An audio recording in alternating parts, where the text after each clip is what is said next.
Hey guys, welcome back to my channel. Hope कि आप सब लोग बहुत अच्छे होंगे। और आज मैं शेयर करने जा रही हूँ बच्चों का बहुत ही ज़्यादा फेवरेट फ्रेंच फ्राइज़ की रेसिपी, जो कि बहुत ही ज़्यादा अमेजिंग बन कर के तैयार होता है घर में। और इसके साथ हम बनाएंगे आज एक डिप, जिसको आप वेज मेयोनीज़ भी बोल सकते हैं। और ये ना बहुत ज़्यादा टेस्टी लगता है। इसको आप रोटी के साथ, ब्रेड के साथ, किसी के साथ भी खा सकते हैं। तो चलिए रेसिपी स्टार्ट करते हैं। आज का वीडियो अगर आप सबको अच्छा लगे तो प्लीज़ गाइस वीडियो को लाइक, शेयर एंड सब्सक्राइब करना बिल्कुल भी ना भूलिए। तो चलिए वीडियो को स्टार्ट करते हैं। आज का फ्रेंच फ्राइज़ बनाने के लिए पहले कढ़ाई में पानी हम गरम कर लेंगे। तो यहाँ पे मैंने कढ़ाई में पानी ले लिया है। इसमें डालेंगे आधा टीस्पून नमक और पानी को गरम होने देंगे। जब तक पानी यहाँ पे गरम हो रहा है, यहाँ पे मैंने ले लिया है 3 बड़े साइज़ का आलू। अभी विंटर में बहुत सारे नए आलू मिल रहे हैं। जो पुराना वाला आलू होता है ना, उसमें मतलब फ्रेंच फ्राइज़ बिल्कुल अच्छे नहीं बनते। वो मतलब जैसे आलू का भुजिया होता है ना, बिल्कुल वैसे ही लगेगा। और ये जो नए वाले आलू होते हैं ना, उसमें ही आप फ्रेंच फ्राइज़ बनाएंगे, बहुत ज़्यादा टेस्टी लगता है। बिल्कुल मार्केट से भी अच्छा बन करके तैयार होता है। तो क्या करेंगे ना, इसके जो छिलके हैं इसको निकाल देंगे। और आलू के चारों साइड्स में मैं थोड़ा सा काट रही हूँ, मतलब काट के अलग कर रही हूँ, ताकि ना जो आलू का फ्रेंच फ्राइज़ हम लोग काटेंगे वो फ्राइज़ एक समान बन करके तैयार हो। तो कुछ इस तरह से हम लोगों को काट लेना है और बिल्कुल एक साइज़ का जो फ्राइज़ काट लेना है हमें। कुछ आप देख सकते हो बिल्कुल इसी टाइप का। तो कुछ इस तरह से मैंने यहाँ पे 3 आलू काट लिए हैं। और यहाँ पे मैंने ले लिया है 3 आलू। आप ज़्यादा बनाएंगे तो ज़्यादा ले सकते हैं। आप देख सकते हैं बिल्कुल एक साइज़ एक समान कट करके तैयार हो गया है।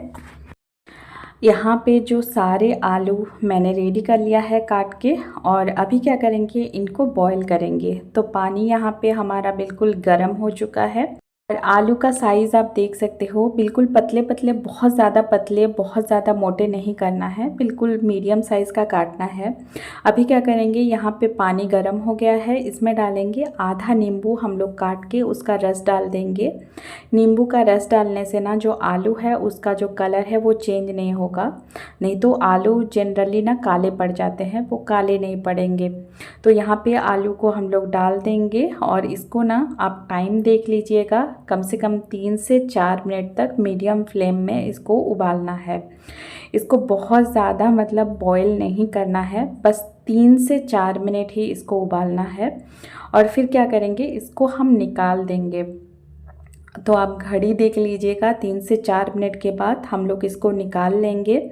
आलू को यहाँ पे बिल्कुल बॉईल नहीं करना है, बस इसमें एक लचीलापन आना चाहिए, मतलब थोड़ा सा फ्लेक्सिबल होना चाहिए आलू, मतलब बॉईल नहीं होना चाहिए। तो आप देख सकते हो यहाँ पे मैंने जो आलू थे इनको छान लिया है एक छलनी के मदद से। और आप देख सकते हो आलू में ना एक लचीलापन आ गया है, पर आलू बॉईल नहीं हुआ है।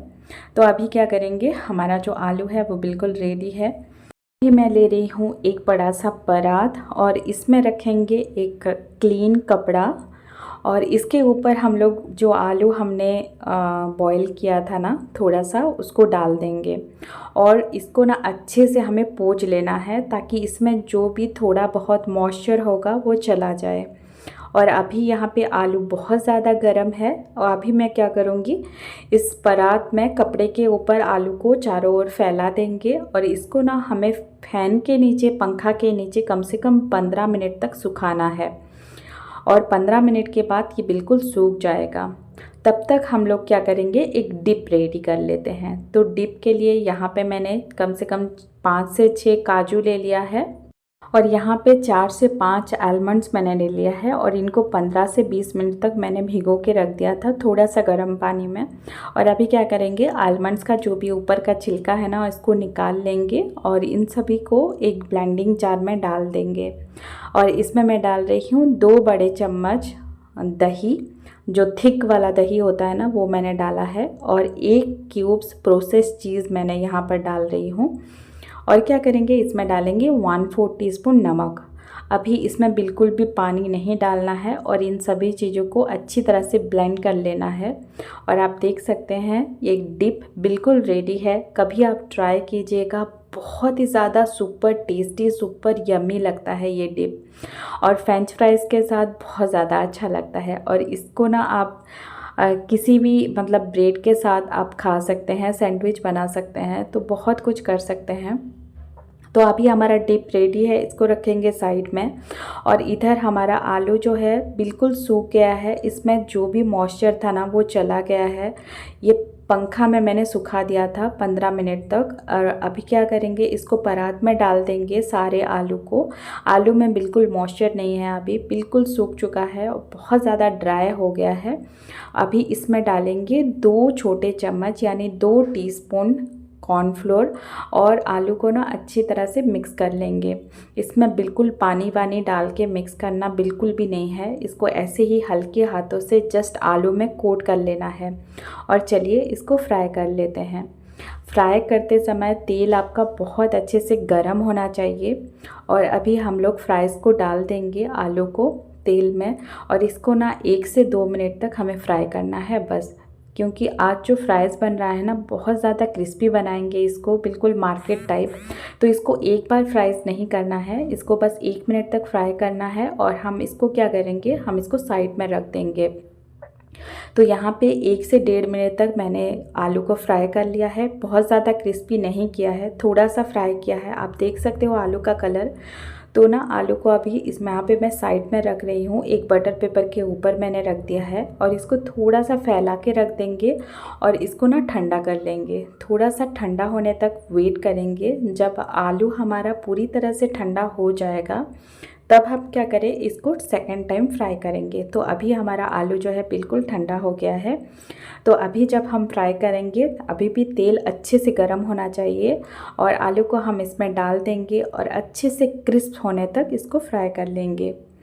और जब ये बिल्कुल कलर इसका चेंज हो जाए, गोल्डन कलर का हो जाए, और कितना क्रिस्पी आपको चाहिए उतना हो जाए, तब हम ये जो फ्रेंच फ्राइज़ है इसको निकाल लेंगे। और आप देख सकते हो इसका कलर, टेक्सचर, और मैं दिखाऊंगी इसका टेक्सचर आपको, बहुत ज़्यादा सुपर टेस्टी लगता है ये। और मैं बोलती हूँ आपको मार्केट से भी कई गुना ज़्यादा टेस्टी लगेगा ये। बच्चों को घर में, बच्चों को क्या, मैं तो बोल रही हूँ बड़ों को भी बहुत ज़्यादा अच्छा लगेगा। और अभी विंटर में नए आलू आ रहे हैं तो आप इसको ट्राई ज़रूर करना, बहुत ज़्यादा टेस्टी लगता है। और आलू को ना हमने जब एक बार फ्राई किया था फर्स्ट टाइम, तब आप इसको एक मतलब एयर टाइट कंटेनर में, फ्रीज़र में आप स्टोर करके भी रख सकते हैं। जब आपका मन हो फ्रेंच फ्राइज़ खाने का, आप उसको डायरेक्ट ला के फ्राई कर सकते हैं। तो आप यहाँ पे हमारा फ्रेंच फ्राइज़ बिल्कुल रेडी है। ऊपर मैं थोड़ा सा धनिया का पत्ता से गार्निश कर रही हूँ। तो बहुत ज़्यादा सुपर टेस्टी, सुपर यम्मी लगती है ये फ्रेंच फ्राइज़। बच्चों को तो आई एम श्योर बहुत ज़्यादा पसंद आएगा। तो चलिए इसको सर्व कर लेते हैं डिप के साथ। जो डिप मैंने बनाया था वो सुपर यम्मी लगता है, ज़रूर ट्राई करिएगा। और इसको मैं सर्व कर रही हूँ मेरे जो डिप बनाई थी उसके साथ, और थोड़ा सा तंदूरी मेयोनेज़ के साथ। तो ज़रूर ट्राई कीजिएगा आज का ये फ्रेंच फ्राइज़ का रेसिपी। कैसा लगा मेरे साथ ज़रूर शेयर कीजिए। और मैंने ना आपको बिल्कुल परफेक्ट टेक्निक बताया है फ्रेंच फ्राइज़ बनाने के लिए। आप अगर पुराने आलू में बनाएंगे ना अच्छे नहीं बनेंगे। आप देख सकते हो इसका टेक्सचर बहुत ज़्यादा अच्छा लगता है। तो ज़रूर ट्राई कीजिएगा आज का रेसिपी। अगर आप सबको अच्छा लगा तो प्लीज़ वीडियो को लाइक, शेयर एंड सब्सक्राइब करना ना भूलिए। Thank you so much, bye bye.